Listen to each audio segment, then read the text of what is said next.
موقع پر قربانی کرنے کا بہت بڑا مرتبہ اور ثواب پنیہ بتایا گیا ہے۔ یہ صرف ایک رسم نہیں ہے، بلکہ اس کے پیچھے گہرا روحانی، اسپرچول اور ساماجک مقصد ہے۔ قربانی کرنے سے بندے کو کیا کیا ملتا ہے، اسے ہم دھارمک اور ساماجک دونوں نظریوں سے سمجھ سکتے ہیں۔ 1. دھارمک اور روحانی فائدے، ثواب۔ حدیث اور اسلامی مانیتاؤں کے انوسار اللہ کی راہ میں دی گئی قربانی کے بدلے بندے کو یہ نعمتیں ملتی ہیں۔ ہر بال کے بدلے ایک نیکی۔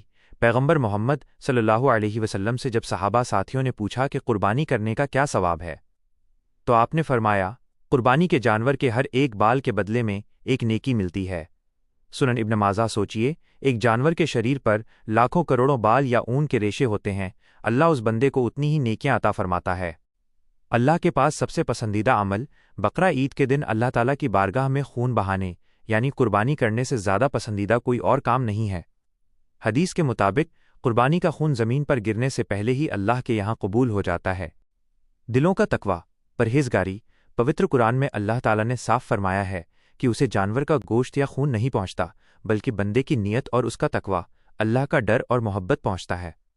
اللہ کو نہ ان کا گوشت پہنچتا ہے اور نہ ان کا خون، بلکہ اسے تو تمہارا تقویٰ، من کی پاکیزگی اور نیت پہنچتا ہے۔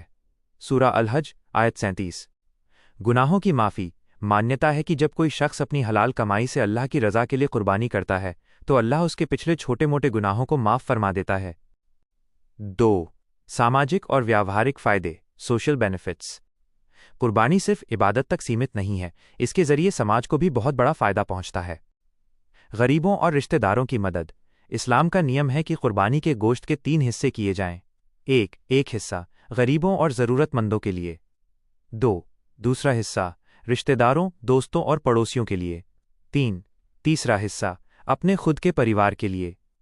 اس سے ان غریب پریواروں کو بھی اچھا کھانا اور گوشت نصیب ہوتا ہے جو سال بھر اسے خریدنے کی حیثیت نہیں رکھتے۔ تیاگ اور صبر کی سیکھ۔ قربانی ہمیں حضرت ابراہیم علیہ السلام کی اس مہان قربانی کی یاد دلاتی ہے جب وہ اللہ کے حکم پر اپنے پیارے بیٹے حضرت اسماعیل کی قربانی دینے کو تیار ہو گئے تھے۔ یہ ہمیں سکھاتی ہے کہ اللہ کی خوشی کے لیے ہمیں اپنی سب سے پیاری چیز بھی قربان کرنے کے لیے تیار رہنا چاہیے۔ بھائی چارہ اور ایکتا۔